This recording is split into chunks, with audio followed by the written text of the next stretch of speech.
शलोम शलोम शलोम। प्रभु यीशु मसीह नासरी के नाम में आज हम अद्भुत सच्चाइयों के रहस्य जो आज प्रमाणित हैं और सच हैं और किस तरह से हमें कि हम समझ पाएं ये दिखाया गया है और जो आधार है उस पर हम बात कर रहे हैं। अर्थात जो एक बार जन्म लिया है वो 2 बार मरेगा। 1 जन्म 2 मृत्यु और 2 जन्म 1 मृत्यु। इस अद्भुत रहस्य को जानने और समझने के लिए यरदन को जानना जरूरी है। यरदन नदी की विशेषता परमेश्वर ने हमारे सामने रखी कि हम नया जन्म कैसे पाएं, और पूरा प्रयोग है ये।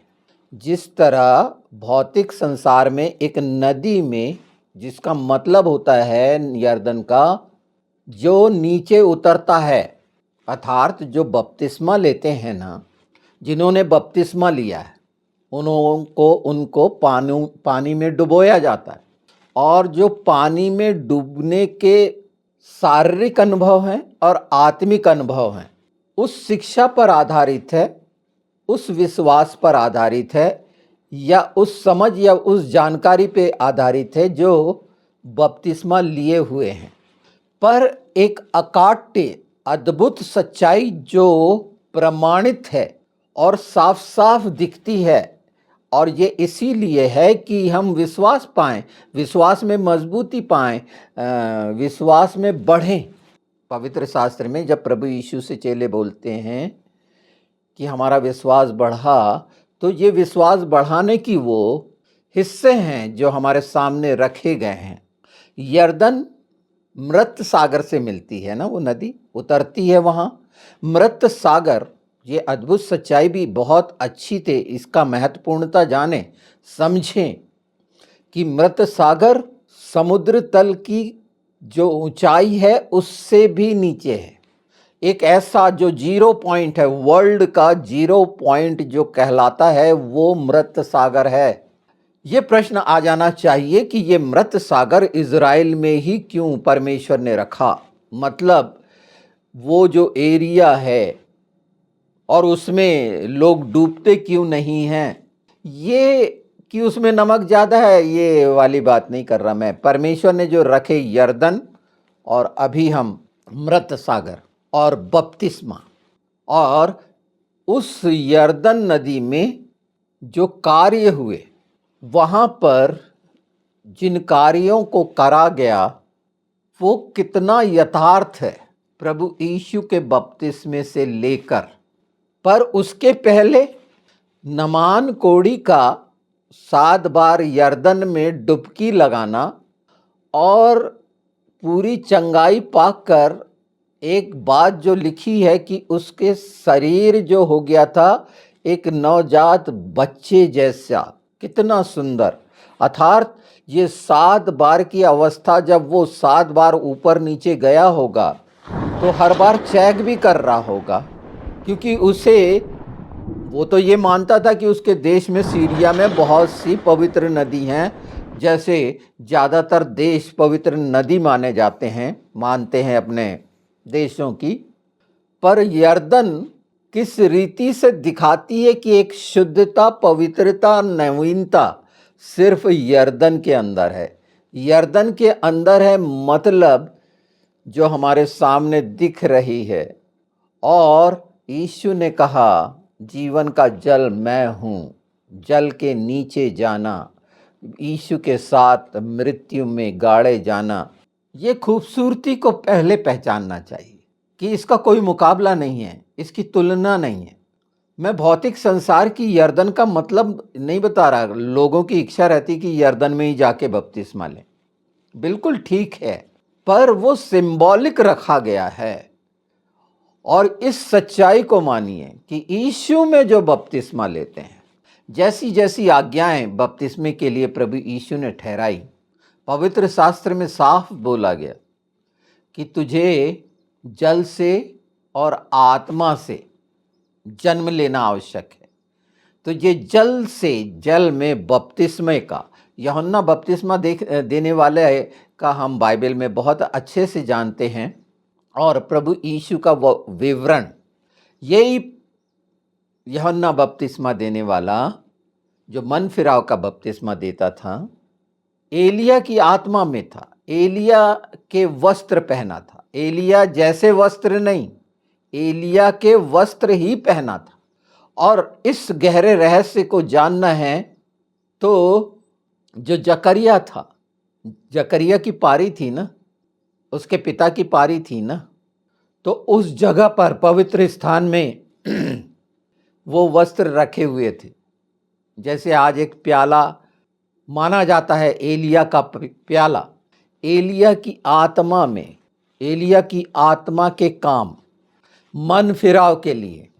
वो ही एलिया जब चादर को यरदन में मारता है तो 2 भाग हो जाती है और वो पार हो जाता है। पार करना, उतरना, पार करना, यरदन पार करना। और इसके संबंध में पिछले वीडियो में मैं नामों की वास्तविकता के साथ वो गिलगाल से लेकर यरदन पार का पूरा, और उसमें एलिया भी है और यहोशू का भी, इजराइलियों का। यहोशू भी यरदन पार करता है वाचा के संदूक के साथ, और यरदन उल्टी बहने लगती है। उल्टी बहने लगती है मतलब किस ओर जा रही है? जहां उतरते हैं तो वो अदन की ओर गई, जहां से निकली अदन उस ओर वापस हुई थी। इसको देखने के अलग अलग नजरिए, विचार और लोगों के अलग अलग हो सकते हैं, पर वास्तविकता कि अगर भजन संहिता में लिखा है कि हे यरदन तू उल्टी क्यों बही, उसके अर्थ आपको मिलेंगे कि बाइबल में पाए जाने वाले जो शब्द हैं और हमें बताते हैं वो वचन हैं, जीवित वचन हैं, जो हमें सिखा रहे हैं, समझा रहे हैं। और इस सच्चाई को इतने आसानी से जान रहे हैं हम कि अगर पवित्र शास्त्र नहीं होता और ये तमाम चित्रण, चरित्र चित्रण कैरेक्टर्स का नहीं होता तो क्या हम जान पाते? तो कितने सकारात्मक दृष्टिकोण से इन बातों को जानना समझना चाहिए कि हम हर चीज़ों को पहचाने, और सिर्फ ये विश्वास में बढ़ने के लिए।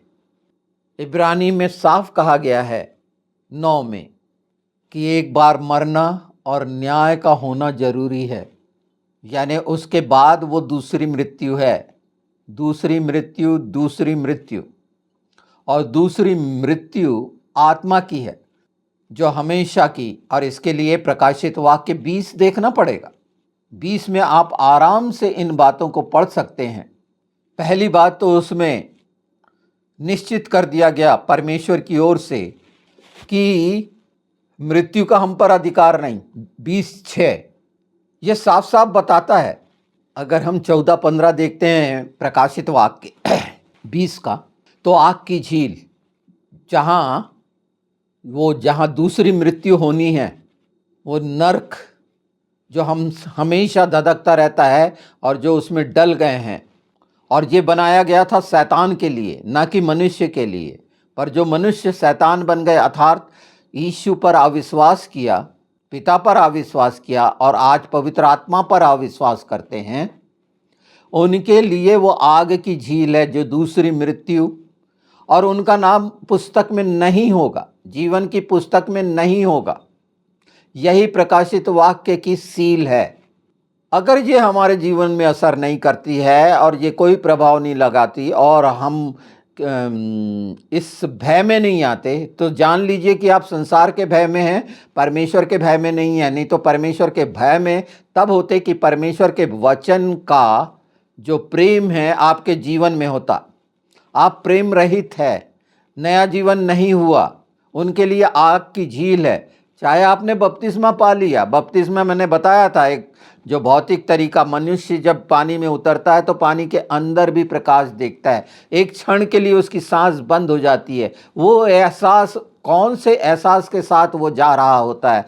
विश्वास के यीशु मसीह के साथ मारे गाड़े जाने के लिए अगर वो जा रहा होता है, सच्चाई से, इस विश्वास से जा रहा होता है कि हाँ सचमुच मैं पापी हूँ, उसके नतीजे आत्मिक जीवन में उसके चरित्र से दिखेंगे, उसके व्यवहार से दिखेंगे। क्योंकि बपतिस्मा बार बार नहीं होता, बपतिस्मा एक ही बार होता है और स्वीकार एक ही बार होता है, जैसे जन्म एक ही बार होता है। निकोदेमुस में बोला था कि अब अपने माँ के पेट में कैसे जाऊं। आप पचासों, मैं कह रहा हूं हजारों से बपतिस्मा हर समय लेते रह सकते हैं, उसका कोई औचित्य नहीं है। आप तो कितने ज्यादा संकित कि पहली ही बार विश्वास ना करते हुए, जबकि वो पश्चाताप का है, पश्चाताप के बाद स्वीकार करना कि मैं पापी था प्रभु, तूने मेरे लिए प्राण दिया, अब मैं तेरे साथ, तेरे वचन के अनुसार मैं भी पुनरुत्थान पाना चाहता हूं, पुनर्जन्म चाहता हूं, आत्मिक पुनर्जन्म चाहता हूं जो मर गया था, तो निश्चित वचन पूरा होगा। रोमियो 6:6 इस बारे में बहुत स्पष्ट है कि पुराना मनुष्य उतार लो, जो क्रूस पर चढ़ा दो उसको, यर्दन में उतार दो उसको, और नए होकर वहां से निकल जाओ, एक सुकोमल बच्चे के जैसे जैसे नामान निकला था। वो तमाम कोड़ों को बताया क्यों गया है नामान कोड़, क्योंकि हमारे जीवन में वो कोड़ हैं, बुराइयां वो कोड़ हैं, सब गलतियां, पाप, श्राप, सोच विचार कोड़ हैं, इतने कोड़ ही हैं। एक मनुष्य अपने कोड़ से, अपनी मृत्यु जो है, पाप है, वो कोड़ है, उससे छुटकारा अगर नहीं पाए तो आप उसी तरह के कोड़ी हैं कि चंगे होने के बाद 10-9 गायब हो गए, पता ही नहीं चला, वापस नहीं हुए। अर्थात वो कहाँ गए जानने की कोशिश करे, वो उनके लिए आग की झील है जो तैयार है, वो वहां जाएंगे। और आज भी ये समय है कि वो पुराने मनुष्यत्व को उतार दें। रेफरेंसेस बहुत बोले जा सकते हैं, पर यहां मैं मतलब की वो बात बता रहा हूं जो आत्मा की जरूरत है, और प्रत्येक के जीवन में वो सब चीज जो वो पाना चाहता है, इच्छा रखता है, बस वही फोकस है। जबकि वो सारी चीजें वैसे ही स्वर्गीय स्थान से प्रत्येक विश्वासी के लिए रखी है कि वो बहुतायत का जीवन दे, पर वो मांगता है। क्यों? क्योंकि बपतिस्मे में उसने अपने कोड़ों को खत्म नहीं किया, और इसीलिए शैतान के हाथ में परीक्षाओं में पड़ा रहता है। क्योंकि वो बात पूरी रीति से अगर वो खत्म कर दी गई होती तो पश्चाताप बार बार, क्षमा बार बार जैसी अवस्था नहीं होती। ये परमेश्वर पिता और पुत्र जानते थे कि मनुष्य किस रीति से है, अपने आप को जब नंगा होगा तो छिपाएगा, अपने प्रयास करेगा, क्योंकि उसके अंदर वो सबसे बड़ा कोड़ मनुष्य के जीवन के अंदर है, भले और बुरे के ज्ञान का वो फल जो खा चुका है, और उसका स्वाद उसके जीवन से खत्म नहीं होता। तो आज ये बपतिस्मे की गहराई को जान लीजिए, यर्दन और मृत सागर को पहचान लीजिए, और परमेश्वर ने कितने सुंदर तरीके से ये बात रखी कि एक जन्म दो मृत्यु, दो जन्म एक मृत्यु।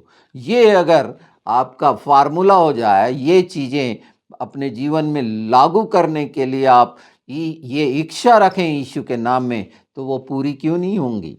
और इन चीजों के लिए जब एक बपतिस्मा पाता है तो पवित्र आत्मा पाता है, मतलब आत्मा पाता है, मरापन से छुटकारा पाता है, नया होता है, और उसके लिए सब बातें निश्चित कर दी गई हैं। जैसे प्रेरितों के काम 2:28 में साफ लिखा हुआ है ना, कि वो पवित्र आत्मा पाएगा, पश्चाताप करेगा और पवित्र आत्मा पाएगा। जब वहां से निकल के आता है बपतिस्मे से, तो एक पश्चाताप का जीवन हो जाता है, प्रायश्चित के रास्ते पर पश्चाताप का जीवन, अर्थात आत्मा का जीवन, आत्मा के मार्ग पर, ये सच्चाइयों के साथ।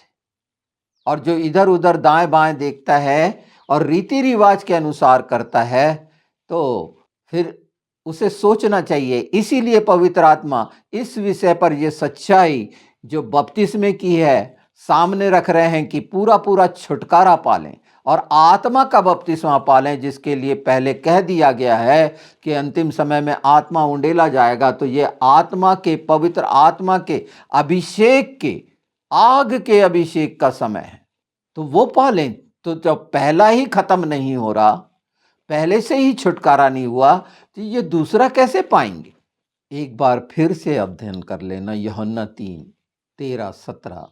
गलातियों में बहुत स्पष्ट है, गलातियों 5 में आत्मा के अनुसार चलो, इसे पढ़िए। मती 3 जब बपतिस्मा हो रहा था 13 से 17, इसका अध्ययन अच्छे से कर लें कि उस समय की घटनाओं का क्या था। ये हम पवित्र आत्मा पाने की भी बात कर रहे हैं, और पवित्र आत्मा की सामर्थ उसके लिए ये पश्चाताप और प्रायश्चित के मार्ग पर, उस क्रूस के मार्ग पर निरंतर आगे बढ़ते जो रहेंगे, सचमुच में पवित्र आत्मा के सामर्थ्य के जो आत्मा के काम है वो पहचाने जाएंगे।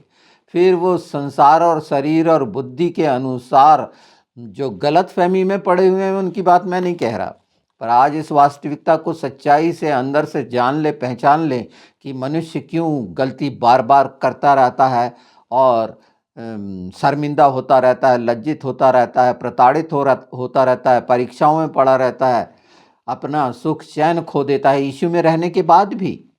तो सच्चाई से जब वो स्वीकार नहीं करता है, और यही वो प्रताड़ना है उसको सच्चाई स्वीकार करने पर विवश करती हैं, और एक दिन वो सचमुच में प्रभु यीशु में सच्चाई से अपने आप को समर्पित करता है, और जो जो ये दिन होता है पूरी सच्चाई से उसका नया जीवन शुरू हो जाता है। उसके जीवन में दूसरी मृत्यु नहीं होती। यूहन्ना 3:5 में बता दिया था ना निकोदेमुस को, तो कैसा परेशान हुआ था, पानी से बपतिस्मा लेना आवश्यक है और आत्मा से बपतिस्मा। हाँ, आत्मा का बपतिस्मा, आत्मा का बपतिस्मा कैसे, वो उसकी समझ इसमें है कि आप आत्मा का बपतिस्मा कैसे है, उस आग के अभिषेक का बपतिस्मा कब और कैसे है।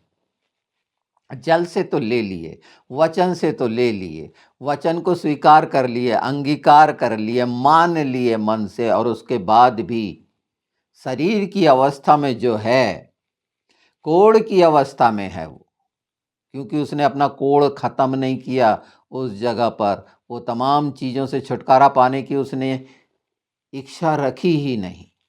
कि एक मनुष्य के जीवन में सबसे बड़ा आश्चर्य कर्म, महाकर्म, चमत्कार बपतिस्मा है नए जीवन के लिए। ये चंगाइयाँ यीशु के नाम में ठीक है बहुत से, पर बपतिस्मा वो महाकर्म और चमत्कार है जो दूसरी मृत्यु से बचा लेता है।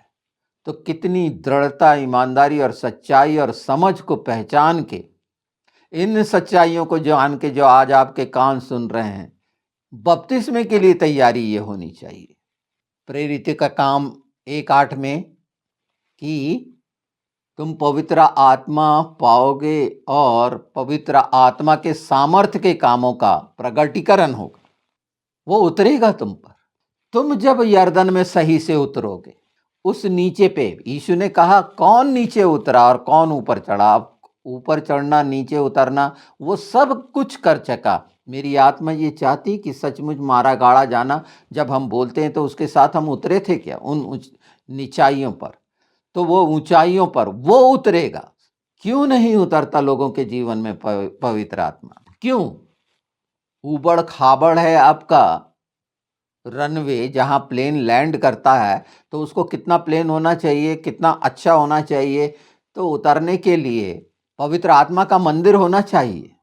इस सच्चाई को अगर हम जानते हैं, मत्ती 28 को बिल्कुल ना भूलें, क्योंकि वहां आज्ञा दी गई है, वो सबसे बड़ी आज्ञा है, अंतिम वसीयत है वो, कि पिता पुत्र पवित्र आत्मा के नाम से बपतिस्मा दो, चेला बना और आज्ञा मानना सिखा। तो ये सारी तीनों बातें आप इसमें देख रहे हैं, सुन रहे हैं, और इनको आज्ञाओं के अनुसार लेंगे तो निश्चित वो सब जो पीड़ाएं हैं और दुविधाएं वो खत्म होंगी। वास्तविक अर्थ पवित्र आत्मा के द्वारा आपके जीवन में आपको और अग्रसर करेगा, सिखाएगा, समझाएगा। पूरा पवित्र शास्त्र वचनों के वो प्रतिज्ञाएं हैं जो हमारे लिए रखी गई हैं। हम अभी सिर्फ दूसरी मृत्यु हमारे जीवन में ना आए, और बपतिस्मा वो महाकार्य है जो वास्तविक और सच्चाई से मनुष्य अपने जीवन में अगर कर लेता है तो वो बार बार यीशु को क्रूस पर नहीं चढ़ाएगा, खुद भी परेशान नहीं होगा। रोमियो 6:3-4 कितना साफ स्पष्ट करता है स्वीकार करने के लिए कि हम उसके साथ मारे गाड़े गए। पहला पत्रस अगर हम देखते हैं 3 अध्याय, तो उसमें साफ साफ कितना स्पष्ट है, बपतिस्मा बचाता है। मैं आप लोगों के लिए पढ़ देना चाहता हूँ, अगर हम चाहते हैं तो निश्चित इस पर ध्यान दें। उसी पानी का दृष्टांत भी अर्थात बपतिस्मा यीशु मसीह के जी उठने के द्वारा अब तुम्हें बचाता है। इससे शरीर के मैल को दूर करने का अर्थ नहीं है, परंतु शुद्ध विवेक से परमेश्वर के वश में हो जाने का अर्थ है। वह स्वर्ग पर जाकर परमेश्वर की दाहिनी ओर बैठ गया और स्वर्गदूत और अधिकारी और सामर्थी उसके अधीन किए गए। क्या अधीनता में देखते हो? हमारे सब अधीनता में अधिकार दिया गया है वारिस को, दाहिने बैठने का, उसके साथ बैठने का। पर कब ये सारी चीजें वचन के इस भाग के अनुसार हो जो सामने दिखाई जा रही हैं यर्दन के अंदर, वो कोढ़ को अपने जीवन से, उस गंदगी को यीशु के लहू से हमेशा के लिए दूर करें। अगर हम चाहते हैं ऐसा पूरे शुद्ध विवेक से, अगर हम चाहते हैं तो परमेश्वर के वश में हो जाना, उसकी अधीनता को स्वीकार कर लेना। इसीलिए पहला तीमुथियुस 5 में कहा गया, शुद्ध मन, अच्छा विवेक और निष्कपट विश्वास से आपके जीवन में प्रेम हो। इस रीति से होगा, इस रास्ते से जो आत्मा का है, वचन की सच्चाई की सामर्थ आपको प्रकाश देगी। यर्दन वो क्षेत्र है जहां आप पहचाने जा सकते हैं और यीशु के हाथ में अपनी कमजोरियां देकर छुटकारा पा सकते हैं कि प्रभु ये मैंने नहीं कर पाया था, आज मैं जान रहा हूं और मैं इससे छुटकारा पाना चाहता हूं। यीशु अपने नाम के निमित्त मेरी मदद कर। और पवित्र आत्मा जो आपको दिया गया है, सच में ये राह देख रहा है कि तमाम तरह से आप शुद्ध, पवित्र, उज्जवल, निर्मल हों और पूरी ज्ञान, बुद्धि, विवेक, समझ के साथ परिपूर्ण, उसकी परिपूर्णता में परमेश्वर के राज्य कहलाएं, आप उसके याजक कहलाएं, उस कार्य को करें। यही तो ठहराया गया, ये रखा क्यों गया कि आप याजक हो जाएं। 3-4 देख लेते हैं। पहला पत्रस, वरन तुम्हारा छिपा हुआ और गुप्त मनुष्य नम्रता और मन की दीनता की अविनाशी सजावट से सुसज्जित रहे, क्योंकि परमेश्वर की दृष्टि में इसका बड़ा मूल्य। लिखा हुआ है पूर्व काल में स्त्रियां कैसे अपने आप को सजाती संवारती थी। यहाँ पर वो सजाना संवारना, छुटकारा पा लेना कोढ़ों से, तमाम कोढ़ों से। फिर आपके मुंह में कोढ़ नहीं होगा, बोलने में शुद्ध वचन निकलेंगे, भले और बुरे। ये इतना घिनौना है जब घृणित पाप से घृणा करोगे कि वो कितना मृत्यु लाता है, तो दूसरी मृत्यु से बच जाओगे। इस सच को जानोगे और सत्य तुम्हें स्वतंत्र करेगा, ये वचन कहता है। इस हिस्से को जितनी गंभीरता से आप लेंगे, जितनी बार सुनेंगे, और ये रेफरेंसेस को पूरे अध्याय को पढ़ना, मैंने तो कुछ अंश बताए हैं। और निश्चित वो जो सबसे बड़ा काम बपतिस्मा का ठहराया गया, वचन ने ठहराया, जीवित खुदा ने ठहराया, पुनरुत्थान जिसने पाया उसने ठहराया, पहले से निश्चित था कि क्या होना है। ये सच्चाइयां जानने के बाद भी अगर भ्रमित होता है मनुष्य, तो निश्चित कोई कोढ़ उसके जीवन में, कोई शंका नहीं। शंका वो कोढ़ है, क्योंकि शंकित कौन होता है? बाइबल इसके लिए बहुत स्पष्ट है और बहुत ही कठोर शब्दों का इस्तेमाल किया है शंका करने वालों के लिए, कि अगर वो सुनेंगे तो परेशान होंगे, क्योंकि हम में से हमेशा कुछ ना कुछ ऐसा आ ही जाता है जो शंकित होता है। पर आज के ये वचन की सच्चाई उस शंकाओं से दूर, भटकने से दूर करे, क्योंकि आपने बपतिस्मा पाया है। और जो दूसरे बपतिस्मा पाए हैं, वाकई में अगर आपकी कोई कठिनाई और कमियां रही हैं, तो सिखाने समझाने के लिए कि बपतिस्मा क्या होता है, एक दूसरे को इन सच्चाइयों से प्रेरित करें कि पूरा लाभ लें, पूरा आशीष लें, पूरा अनुग्रह लें और पूरी धार्मिकता में आ जाएं कि पूरा उद्धार पाएं, कि दूसरी मृत्यु जो शैतान और उसके लोगों के लिए है, यह निश्चित आपके जीवन में ना आए। और वो तब संभव है जब इन सच्चाइयों के साथ आपके चाल चलन होंगे, इन सच्चाइयों के साथ परमेश्वर के वश में होंगे, शरीर और संसार की अधीनता से छुटकारा पाना चाहेंगे, तो निश्चित वो सब चीज के अधिकारी होंगे। यीशु के नाम में।